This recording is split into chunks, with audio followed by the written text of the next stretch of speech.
ગતરોજ police commissioner Narasimha કુમારે આંતરિક બદલીનો હુકમ કર્યો હતો, જેમાં કારેલીબાગ પોલીસ સ્ટેશનના ઇન્સ્પેક્ટર હરિત વ્યાસની બદલી થતા કાળી પટ્ટી બાંધી લોકોએ આ બદલીનો વિરોધ કર્યો છે.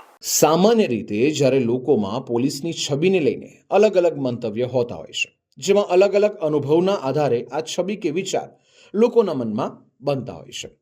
ક્યાંક સકારાત્મક તો ક્યાંક નકારાત્મક પાસા સાંભળવા મળતા હોય છે.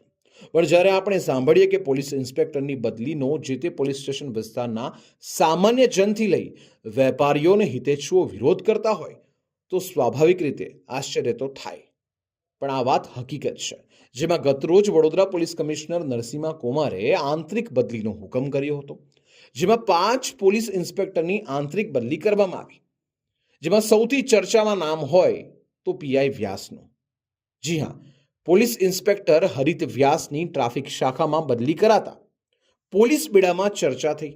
સાથે સ્થાનિકોમાં પણ આ મામલે રોષ છે.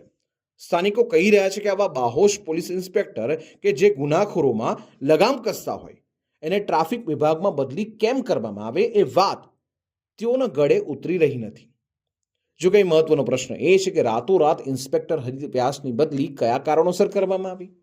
તો પોલીસ અધિકારીને તેની બદલી પાછળ કોઈ ચોક્કસ કારણ ક્યારેય દર્શાવવામાં નથી આવી રહ્યું, પણ ચોક્કસથી આ વિસ્તારના રહીશોમાં આ બાબતને લઈને ભારેભાર રોષ છે અને કાળી પટ્ટી બાંધીને આ બદલીનો તેઓ દ્વારા વિરોધ કરવામાં આવ્યો હતો.